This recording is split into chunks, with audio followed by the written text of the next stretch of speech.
मैं हूं इमरान खान।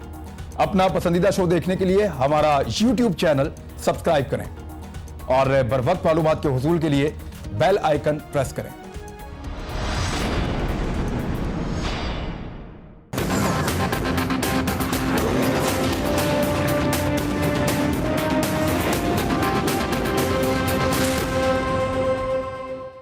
एक एहतसाब अदालत का मुकदमा जिसमें फैसला जब दिया गया और सजा सुनाई गई तो ये बात भी लिखी गई कि कोई करप्शन का सबूत उनके खिलाफ नैब पेश करने में नाकाम रहा है और वो फैसला भी अब अंडर सस्पेंशन है।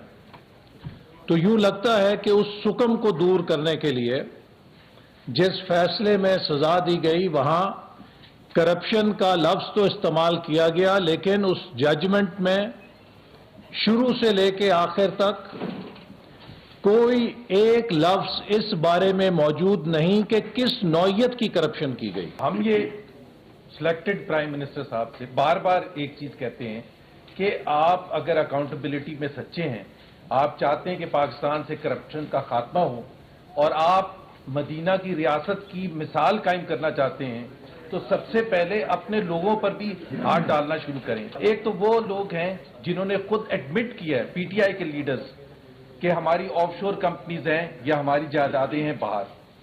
जब उन्होंने खुद एडमिट किया है तो हम फुल डिस्क्लोजर डिमांड करते हैं।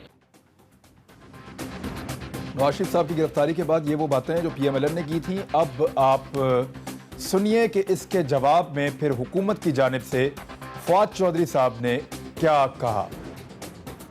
अब एहसन इकबाल साहब को इसलिए भी याद रहना चाहिए, जनरल ज़ियाउल हक साहब की जो नाम है वो इसलिए भी एहसन इकबाल साहब को याद रहना चाहिए कि उनकी तो अपनी इंजीनियरिंग जनरल ज़ियाउल हक साहब के दिए गए कोटे से हुई थी और वो बहुत करीब थे जनरल ज़ियाउल हक साहब के।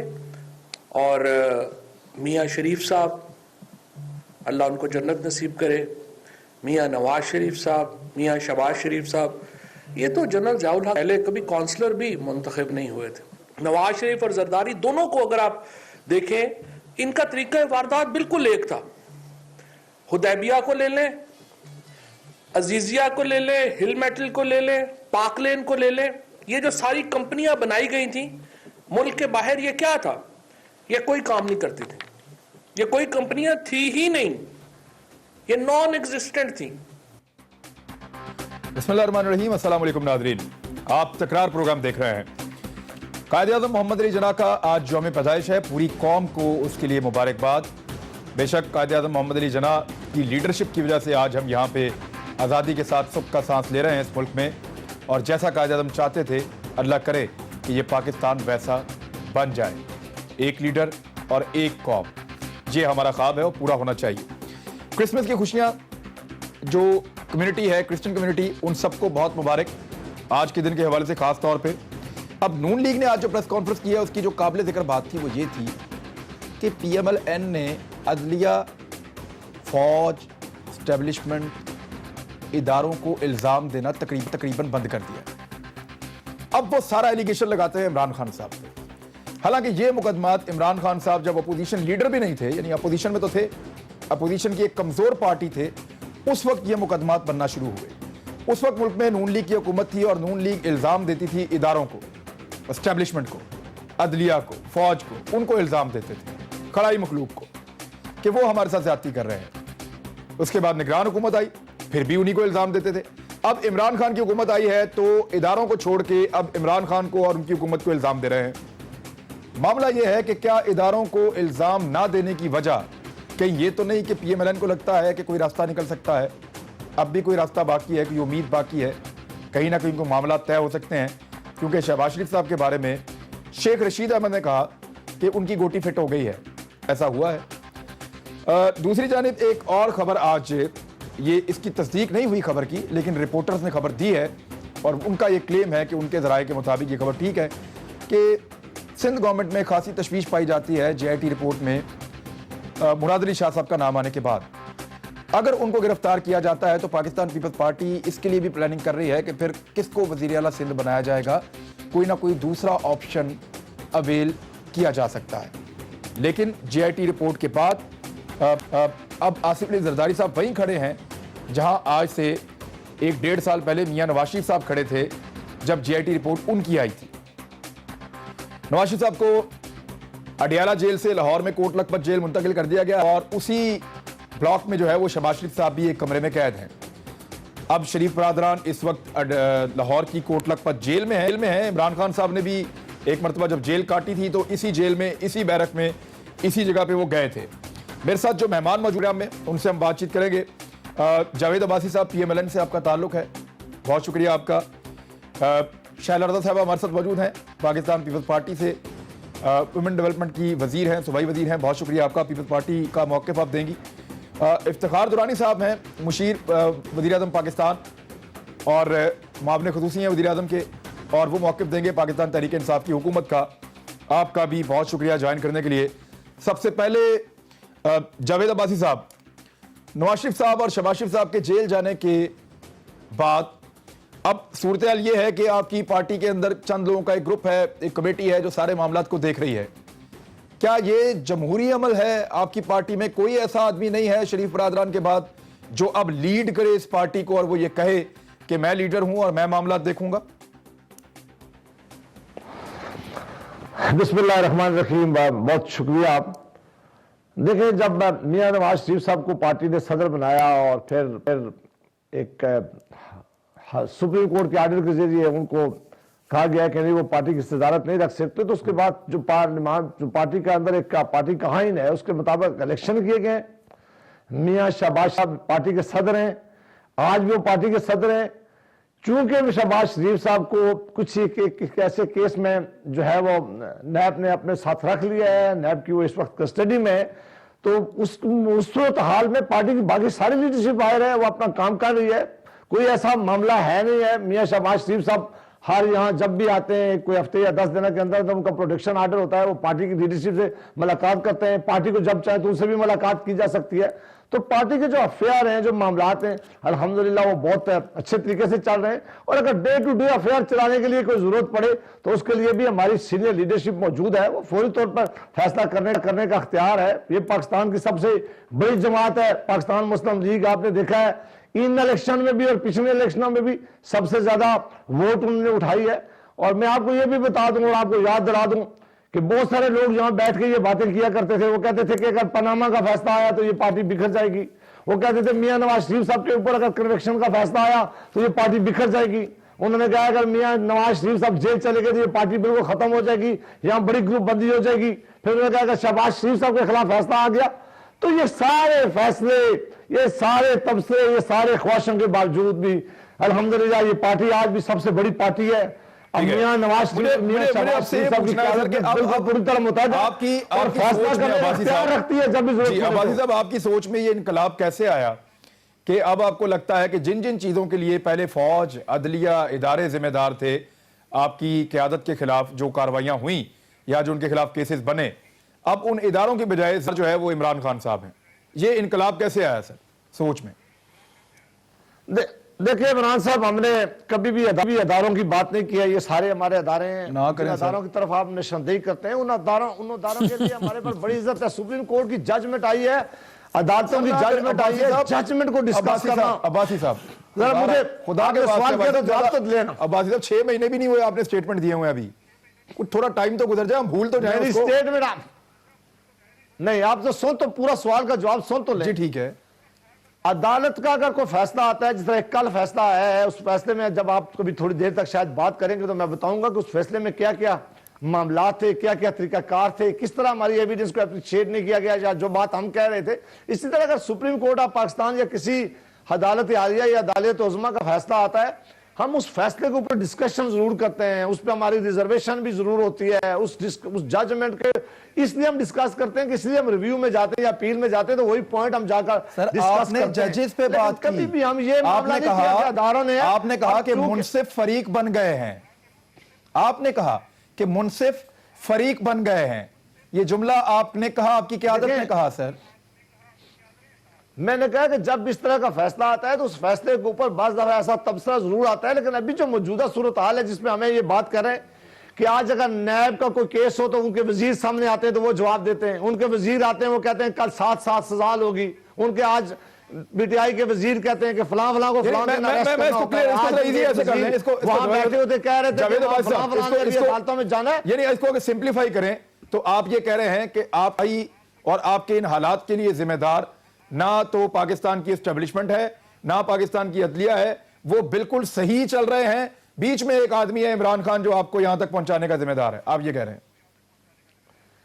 देखिए हमें इमरान साहब, हमें अपनी फिक्र नहीं है, हमें अपनी फिक्रमंदी भी नहीं करनी चाहिए। जेलें भी हैं, ये कानून भी है, इस तरह नैब ने भी हमने देखा है। हमें फिक्रमंदी आज इस मुल्क की है, जो ये हुकूमत इस मुल्क को जिस तरफ लेके जा रही है, जिस तरफ आज पाकिस्तान के अदारे जा रहे हैं, जिस तरह आज पाकिस्तान के अंदर महंगाई है, जिस तरह पाकिस्तान के अंदर आज डॉलर जो है वो कहां पहुंच गया और रुपए की डिवैल्यू हो रही है, जहां आज बेरोजगारी हो रही है, ये वो चीजें जिनके ऊपर हमें बड़ी तशवीश है। हमें सबसे बड़ी तशवीश है कि नैब का एक अदारा था जिसे इंडिपेंडेंट इंक्वायरी करनी चाहिए, उसे इंडिपेंडेंट रहना चाहिए। ये हुकूमत ने उसको भी बहुत ज्यादा डिस्प्यूटेड बना दिया है, ये उनके पीछे छुपने की कोशिश करते हैं। ये चूंकि कोई डिलीवर नहीं कर सके, जो इन्होंने 100 दिन का वादा किया था, जो इस कौम से वादा किया था, हर रोज ये कहते हैं कि फलां आपका मौके भाग गया, आपका मौके भाग गया। मैं शैला रज़ा साहिबा, लोग हैं, शैला रज़ा साहिबा के अदारा और पाकिस्तान के लोगों की तशवीश है। ठीक है शैला रज़ा, पाकिस्तान पीपल्स पार्टी का मौक़िफ़ रहा है कि शरीफ खानदान ने लूट मार की है।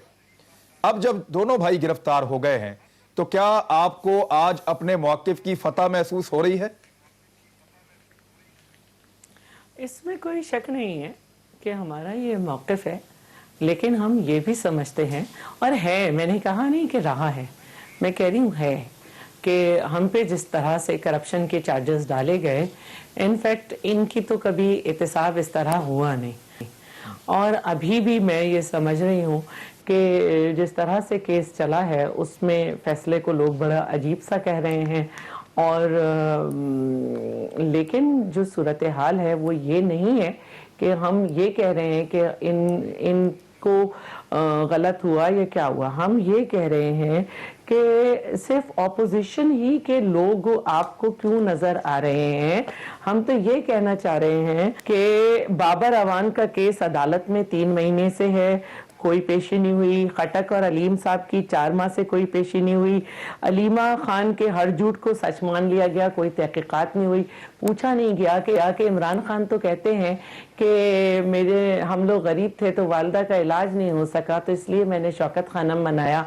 तो ये बहनें अरबों रुपए की कैसे मालिक हो गई? ट्रांजैक्शन क्या है? पैसा मतलब पैसा कहाँ से बाहर गया?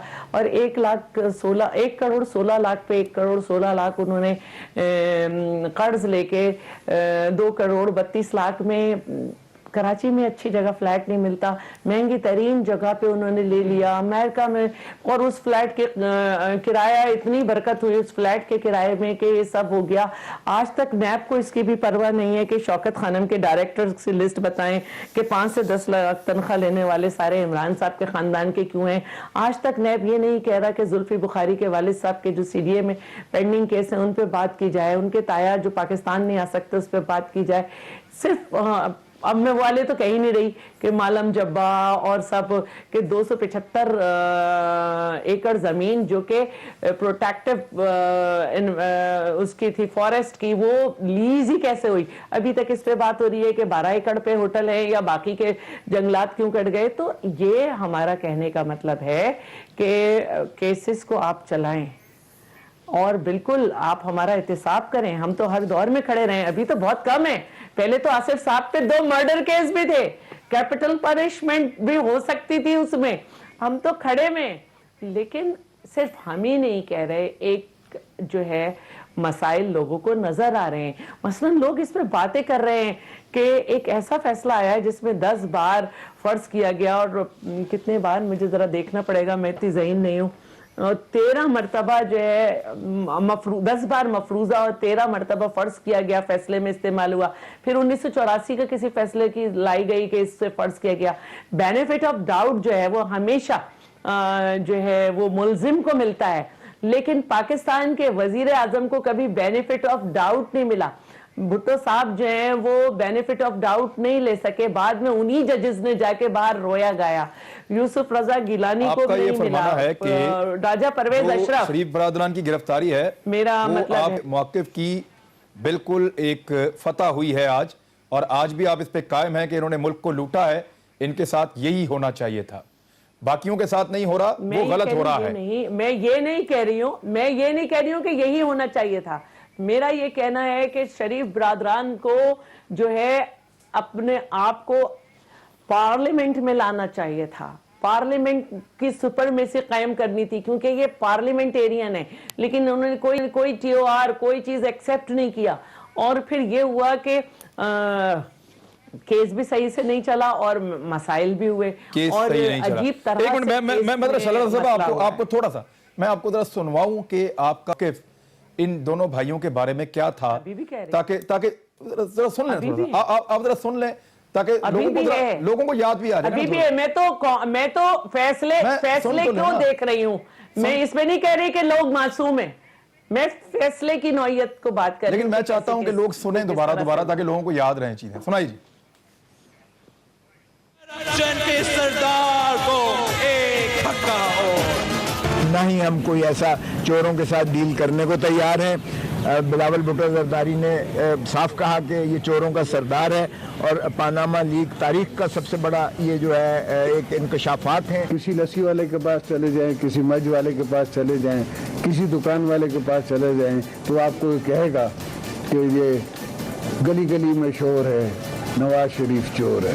ये नजरिया जरूरत की इसमें से बात आती है। DIG बनाना नवाज शरीफ को राह फरार देना के मुताबिक। जो लोग तारीख में जिंदा नहीं रहना चाहते हैं वो फिर पनामा से भी डरते हैं, वो फिर जेलों से भी डरते हैं। हम नवाज को घर भेजेंगे, मगर मियां साहब तुम घर नहीं जाओगे, तुम किसी और घर जाओगे, मैं बता रहा हूँ। अंदरूनी लाहौर में और माल रोड के और इनके अपने बाईपासों में उनके घर के तरफ जो रास्ते जाते हैं उनमें बहुत बड़ा फर्क है।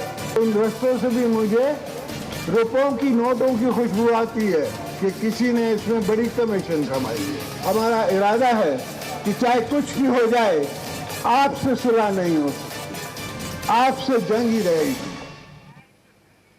जी नाज़रीन, ये पीपल्स पार्टी का मौक़िफ़ था, लेकिन शैला साहब सिंपल एक चीज आपके सामने रखता हूं कि एक वो आदमी है या वो फैमिली है जिनके बारे में आपका ये मौक़िफ़ है, और दूसरी तरफ नैब है और अदालत है। आप आज भी ये कह रहे हैं कि नैब और अदालत ठीक तरीके से नहीं चल रहे, और शरीफ खानदान के लिए कोई ना कोई उनका केस सही नहीं चला है। दूसरी तरफ आप कह रहे हैं कि वो चोर हैं।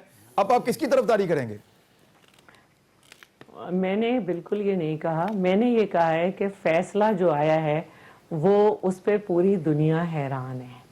मैं तो तरफदारी की बातें नहीं कर रही, मैं आपसे ये कह रही हूँ फैसला जो आया है, ये मैं तो नहीं कह रही ना, ये आज के अखबारात में छपा है, ये जंग में है, डेली न्यूज डेली जंग में है, इसके अलावा एक्सप्रेस में भी इसी तरह की बातें। ये मैंने तो नहीं कहा ना, मैं आपसे ये कह रही हूं कि इस पे ये बातें हो रही हैं। जब ये बातें हो रही हैं तो मैं इस पे बात कर रही हूं, मैं तो इस पे बात ही नहीं कर रही। और ये वाली बातें भी हो रही हैं कि इन लोगों को नहीं बुलाया जा रहा, ये बातें भी हो रही हैं जो मैंने अलीमा साहिबा की, ये बातें भी हो रही हैं जो मैंने जुल्फी बुखारी से रिलेटेड की। आप कैसे, लेकिन आप ये अच्छी बात ये है कि आप अपने मौके पे कायम है कि आपको जो लोग कल चोर लगते हैं, आज भी आपको चोर ही लगते हैं। देखिए, मैं ये समझती हूँ कि मैं क्योंकि फॉलो करती हूँ एतजाज़ एहसन साहब को, तो उनके मौक़िफ़ को मैं देख रही हूँ और उनके मौक़िफ़ को ही मैं किया। मैं माहिर कानून नहीं हूँ, लेकिन हम ये समझते हैं कि हमने बहुत सारी ऐसी बातें की, चाहे स्टील मिल से, हम जो स्टील मिल को कहते हैं कि स्टील मिल के साथ ये मसला हुआ, उसमें भी हम मियां साहब के खिलाफ भी दलाइल देते हैं। हम जब बहुत सारी बातें करते हैं खर्जा पॉलिसी की, जो कंक्लूजन आपको, चले मुझे ब्रेक एक लेनी है, लेकिन आपकी पार्टी का ये था, आपकी पार्टी का कंक्लूजन ये था कि ये चोर हैं, डाकू हैं, आप ये समझते थे, और नोटों की खुशबू आती थी इनके मंसूबों में से जरदारी साहब को, तो फिर अगर आज वो पकड़े गए हैं तो आप कैसे उनका साथ दे सकते हैं? ये है मेरा सवाल। मैं दुरानी साहब के पास जाता हूं ब्रेक के बाद, ब्रेक लेने का टाइम हो गया है कि आप का अगर बेलाग एहतसाब हुआ पाकिस्तान में तो आधी कैबिनेट आपकी भी अंदर हो जाएगी, आज नून लीग ने कहा। ब्रेक के बाद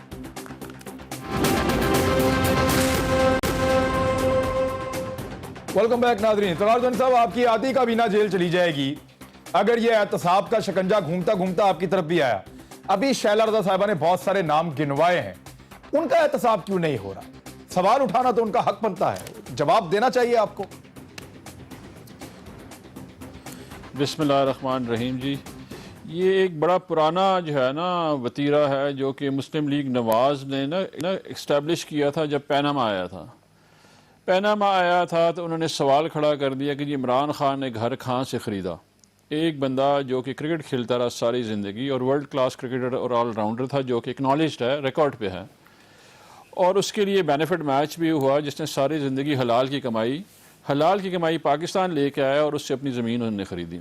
उसके ऊपर सवाल खड़ा किया गया और एक फाइनेंशियल ऑडिट हुआ उसका, जिसमें उन्होंने कि अब लंदन का अपार्टमेंट कैसे ख़रीदा, कब ख़रीदा, मॉर्टगेज, इंटरेस्ट, सारी डिटेल्स उन्होंने बताई फाइनेंशियल ऑडिट में।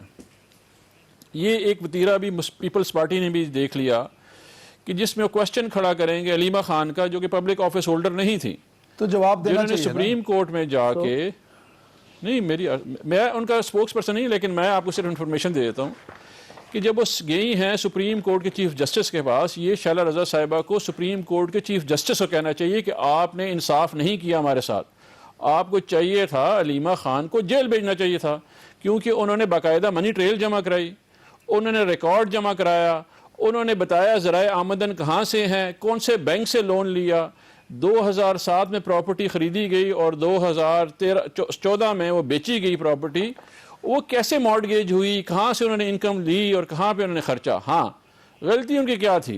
गलती ये थी कि यहाँ क्लियर नहीं किया जिसको उनको जुर्माना हो गया, वो कभी ज़िंदगी में पब्लिक ऑफिस होल्ड नहीं कर रही थी। ठीक है, अभी ये सवाल जितने भी इनके हैं ना, शैला रज़ा साहब के या सेनेटर जावेद अब्बासी साहब के, वो सारे के सारे जवाब जो हैं, सवाल खड़े होते हैं चीफ जस्टिस साहब पे, क्योंकि इनका केस जो है, जो कि इस वक्त है JIT वाला, वो चीफ जस्टिस साहब के पास था। अच्छा, इसी तरह जो कि हनीफ अब्बासी साहब के लीडर हैं, जावेद अब्बासी साहब के लीडर हैं, उनकी केसेस भी चीफ जस्टिस साहब ने सुने और उसके बाद रेफ़र कर दिया एहतसाब अदालत को।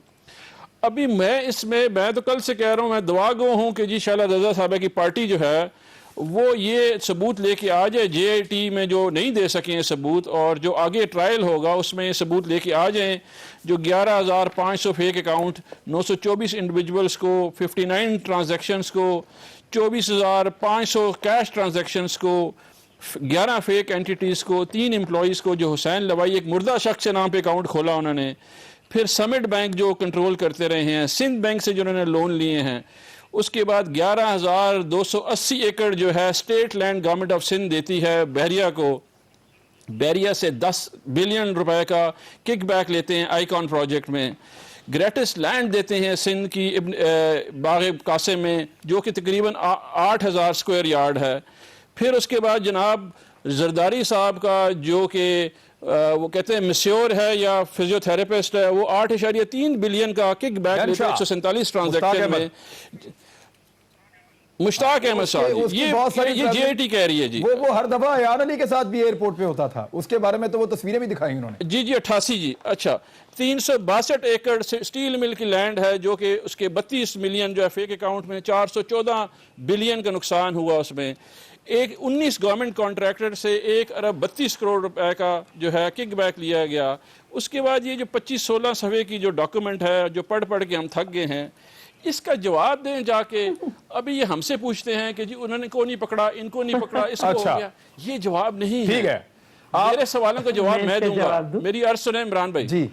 मैं इसको क्लैरिफाई कर दूं, एक कैबिनेट नहीं, अगर पूरी की पूरी पार्टी भी जाती है, एहतसाब सबका होगा, अक्रॉस दी बोर्ड होगा, ये मुल्क बगैर इस करप्शन के लेवल पे नहीं चल सकता। मुझे कल बड़ा दुख था इन लोगों के लिए कि ये वो भुट्टो साहब की पार्टी है। मुझे यकीन है आज वो कब्र में तड़प रहे होंगे। ये वो पार्टी है जिसने रोटी कपड़ा मकान का नारा लगाया, जिन्होंने आके गरीब से रोटी कपड़ा मकान छीना और अपने अकाउंट्स में लेके गए ये लोग। ठीक है, दुखी हूँ उस मुझे आपका दुख जो है वो शैला रज़ा साहबा को पहली बात कि पहले हमने नवाज शरीफ और फैमिली को देखा, उन्होंने मुल्क को बेदर्दी से लूटा, आखिरकार खड़े हो गए। 2 सवालों का जवाब सिंपल, पैसे कहाँ से आए, किधर गए। अभी एक साइंटिस्ट आते हैं जनाब, डॉक्टर साहब खड़े होते हैं, वो बताते हैं मैंने इंजीनियरिंग यहाँ से की है, वो साइंटिस्ट आके ये बता दे इस कौम को कि पैसे आए कहां से और गए कहां से। उस साइंटिस्ट के पास ये जवाब नहीं है। अच्छा ठीक है, मैं जरा एक मिनट नून लीग के बाद जाते हैं, दूसरे साइड एक मिनट जाते हैं, नून लीग के बाद जाते हैं। मेरा जवाब पूरा पहले दुरानी साहब पार्टी को मुझे पूरा होने देना, लेट मी। मैं आपको वापस नून लीग के साथ आपकी कन्वर्सेशन करवाऊंगा, उनसे बात हम करते हैं, लेकिन पहले शैला रज़ा साहिबा, आज जरदारी साहब वहीं खड़े हैं जहां मियां नवाज शरीफ साहब खड़े थे 10 जुलाई 2017 को, जब उनकी JIT आई थी। तो मियां साहब तो फंस गए, वो नहीं निकल सकते इसमें से, और नहीं निकल सके। तो जरदारी साहब का भी अंजाम वही होने जा रहा है, और ये आपने सारा सुन लिया। अब अच्छा, पहली बात तो ये कि मैं दुरानी साहब को ये बता दूं कि नैब का कानून सिर्फ पब्लिक ऑफिस होल्डर के लिए नहीं है, तमाम आम लोगों के लिए भी है जो अपनी आमदनी से ज़्यादा असासे रखते हैं। दूसरी बात मैं इनको ये कह रही हूँ कि ये जो हम तनकीद कर रहे हैं ये हम फैसले पे ही कर रहे हैं, क्योंकि फैसले अवाम की प्रॉपर्टी होते हैं और इदारों का एहतराम यही है कि फैसले पे अमल तो किया गया, लेकिन अब हम उसे तस्लीम करते हैं या नहीं करते, ये अवाम की प्रॉपर्टी है। और इसीलिए आज तक आप भुट्टो साहब को कह रहे हैं, हालांकि भुट्टो साहब की तमाम अच्छाइयों के बावजूद उस वक्त भी वही आइन जो उन्होंने बनाया था वो उन्हें बचा नहीं सका, क्योंकि इस तरह के लोग वहां थे। और जब भुट्टो साहब की, हम भी करप्ट नहीं है, 11.5 साल आप जेल में रख चुके हैं, और ऐसी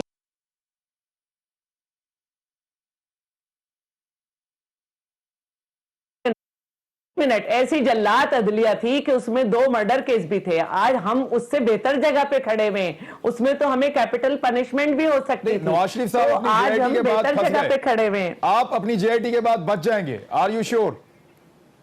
देखिए, हमने इस JIT की रिपोर्ट को मुस्तरद किया है और हम ये समझते हैं, वो तो मियां साहब ने भी किया था, काम है कि दोनों फरीकैन, हाँ तो हम लड़ेंगे केस को। हम ये समझते हैं कि दोनों फरीकैन को सुनने के बाद रिमार्क्स आने चाहिए। ये JIT है, केस चलेगा, दोनों तरफ के वकीलों को सुना जाएगा और फिर उसके बाद आप कहेंगे कि हाँ ये बिल्कुल आप भी मियां नवाज शरीफ साहब की तरह आप भी ट्रायल कोर्ट से पूरी उम्मीद है। मैं एक ब्रेक ले लूं, ब्रेक के बाद वापस आता हूं। PMLN वाली बात बाद में करते हैं, इफ्तिखार दुरानी साहब भी हमारे साथ, क्योंकि वो उस पर जवाब देना चाह रहे थे, मैं जरूर पूछूंगा उनसे ब्रेक के बाद।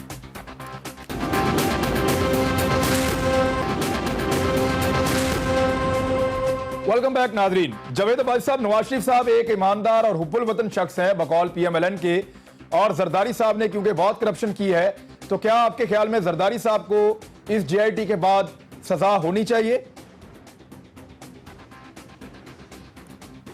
देखें इमरान साहब, मैं कोई नहीं हूं जो जजमेंट दूं किसी के मुतालिक। मैंने ना किसी के मुतालिक आज तक दी है और ना मैं इस पोजीशन पे हूं, ना मैं आपकी पार्टी का मौकिफ ले रहा हूं। मैंने PMLN से आपको बुलाया सर। जी, मैं दो, आपकी मेहरबानी है बुलाया वैसे, लेकिन 2 मैं बात अपनी मर्जी की सिर्फ करता हूं और मैं बात अपनी, आपके आने का बहुत शुक्रिया सर, लेकिन आप अपनी पार्टी का मौकिफ दे रहे हैं।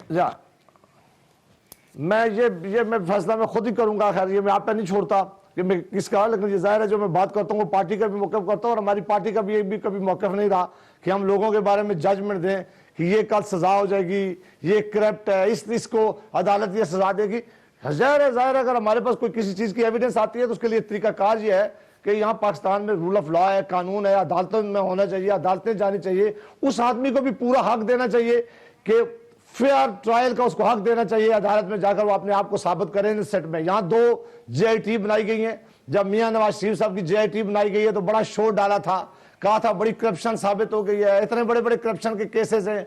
वो एक केस ही था जिनको अदालत ने वापस भेजा कि जब नैब कोर्ट ट्रायल करे, जो 3 केसेस पे ट्रायल किया गया। जो पहला केस ट्रायल किया गया एवन फील्ड का, जज ने खुद लिखा है कि करप्शन की कोई चीज इसके केस में साबित नहीं हुई है, कोई करप्शन नहीं साबित हुई है। वो जजमेंट आपने कई दफा देखी है, इमरान साहब आपने पढ़ी होगी। दूसरा केस कल आपने देखा कि एक का केस फालग हो गया। तीसरा लजीजिया में सिर्फ इस बात पर सजा दी गई है, प्रिजम्पशन की बेस पर। हम उन्हें कह रहे थे कि क्या इन एसेट से कोई मियां नवाज शरीफ साहब का तल्लुक है तो आप साबित करें, वो तल्लुक साबित करना नाकाम हो गए। हमने कहा कि अगर बेनामी ट्रांजैक्शन है तो आप साबित करें कि ये पैसा पाकिस्तान से गया है। प्रोसिक्यूशन सर आप कह रहे हैं कि आप केस जीत गए थे, जजों ने फैसला आपके खिलाफ, एक मिनट सर, आप कह रहे हैं कि आप केस जीत गए थे, जज ने फैसला आपके खिलाफ लिख दिया है, आप ये कह रहे हैं? ये बात मैं बिल्कुल नहीं कह रहा हूं। आप जरा तो सर आप क्या कह रहे हैं सर, कुछ तो समझाएं हमें सर। आप ये कह रहे हैं कि केस में कुछ भी नहीं था, फिर भी फैसला जज ने आपके खिलाफ दे दिया, क्यों? मैंने ये नहीं कहा, मैंने कहा कि प्रोसिक्यूशन जो इल्जाम लगाए थे, फैसला तो जज साहब ने लिखा है ना, प्रोसिक्यूशन ने नहीं लिखा। इल्जाम तो ये थे कि ये प्रॉपर्टी इनकी है, ये बेनामीदार है जो इनके बच्चों के नाम है, लेकिन असल इसके मालिक मियां नवाज शरीफ साहब हैं। हमने कहा वो डॉक्यूमेंट पैदा कर दें कि क्या हमने पैसा भेजा है, वो डॉक्यूमेंट साबित। सर अदालत ने फैसले में लिखा कि क्योंकि प्रोसिक्यूशन ने जुर्म साबित कर दिया है, लिहाजा करप्शन के इस केस में नवाज शरीफ साहब को 7 साल कैद व मुशक्कत सुनाई जाती है। अदालत ने तो ये लिखा है। इस बात पे आप पूरी जजमेंट आपने फिर पढ़ी नहीं, आप देखेंगे कहां लिखा हुआ कि कहां से उन्होंने, सर आपने पढ़ी है, कहां से उन्होंने पैसे लेके भेजे, उसको सर दोबारा पढ़ी है पूरी। मैंने 10 दफा पढ़ी है, और फिर नैब का सेक्शन 9 की पढ़ी है। प्रज्यूम करता हूं, मैं ये प्रज्यूम करता हूं। अच्छा चले सर, मैं आपको एक चीज सुनाता हूं, क्योंकि हमने आपसे सवाल किया था जरदारी साहब की करप्शन के हवाले से। सर एक मिनट ना, आपको जरदारी साहब के, सुन लें सर एक मिनट रुक जाएं सर, आप बात को कहीं और ले गए हैं। मैं नवाज शरीफ साहब की बात नहीं कर, हमने जरदारी साहब की करप्शन पे आपसे सवाल किया था। मैं आपको सुनवाता हूं कि जरदारी साहब की करप्शन पे आपने कहा कि हमने कभी भी नहीं कहा। आप क्या कहते रहे वो आप सुनिए, सुनवाइए। मैंने जरदारी साहब की आप क्या बात करते हैं, तो वो आज भाषण दे रहे हैं 6 अरब रुपया इस गरीब कौम का, इसकी खून पसीने की कमाई उन्होंने चूसी है जरदारी साहब। नए नए निकाह हो रहे हैं यहाँ पर।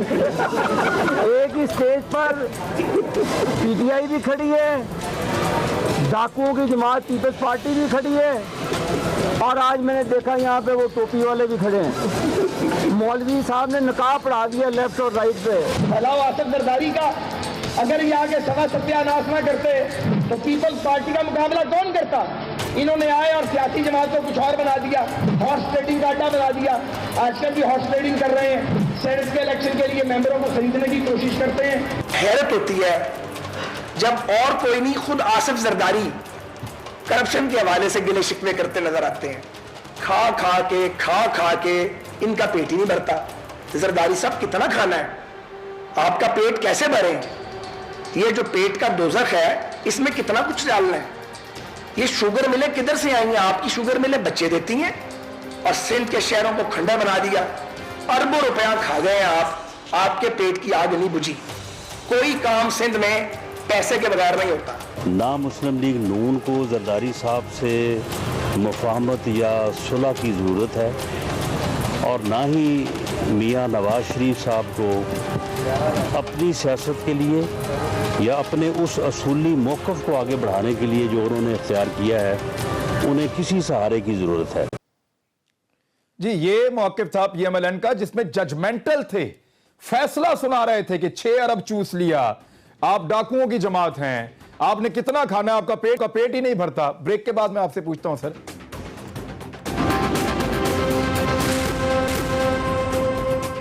वेलकम बैक नाज़रीन। जी अब आप वासी साहब आपने सुन लिया, अब आप खुद ही बता दें कि क्या जरदारी साहब के बारे में आपका मौक़िफ़ बदल गया है, क्योंकि पहले तो आप जजमेंटल थे। देखिए इमरान साहब, मैं फिर वही बात अपनी बात दोबारा दोहरा रहा हूँ कि हमें दोनों सियासी जमातें आपस में मुकाबला करती रही हैं, और पाकिस्तान में भी पूरी दुनिया में अपोजिशन की जमातें एक दूसरे के बारे में ऐसी बातें करती रही हैं। पाकिस्तान पीपल्स पार्टी भी करती रही है, हमारे मुतल्लिक भी, और हमने भी की है। लेकिन मैं ये कहता हूँ कि अल्टीमेटली जजमेंट तो अदालतों ने जाके देनी है, अदालतों में ये केसेस जाने हैं, अदालतों के पास ही जाने हैं। अदालतें देती हैं तो आप कहते हैं कि वो गलत हो रहा है। किसी ने भी कोई करप्शन की हो, हमने की हो करप्शन, हमें नहीं छोड़ना चाहिए। अगर पीपल्स पार्टी ने की हो उसको नहीं छोड़ना चाहिए, पीटीआई ने की हो उसको नहीं छोड़ना चाहिए।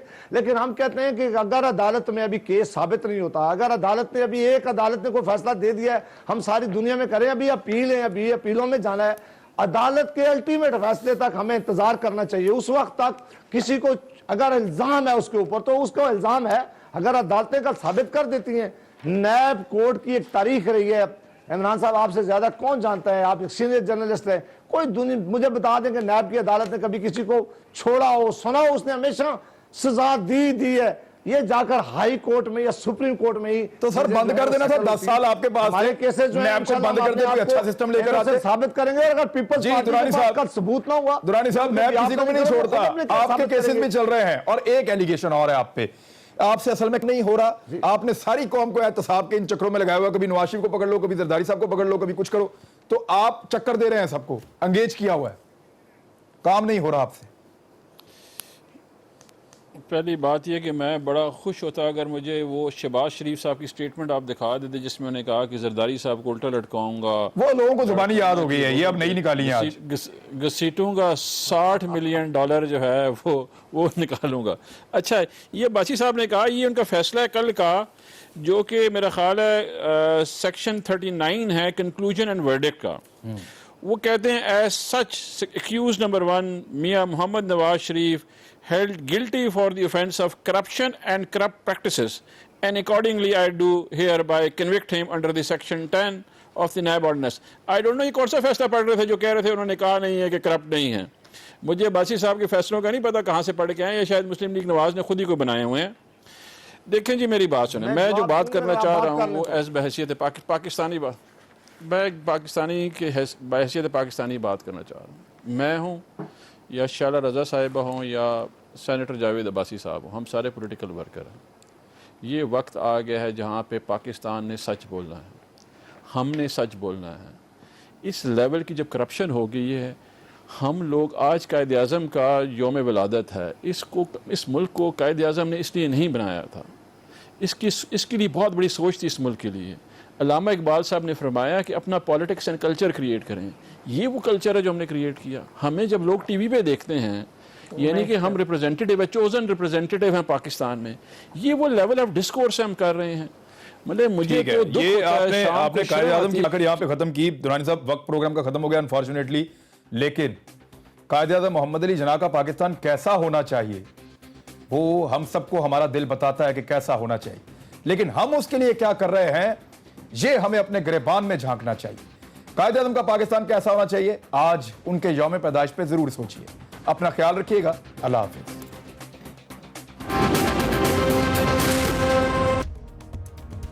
मैं हूं इमरान खान। अपना पसंदीदा शो देखने के लिए हमारा YouTube चैनल सब्सक्राइब करें और बर वक्त मालूमात के हुसूल के लिए बेल आइकन प्रेस करें।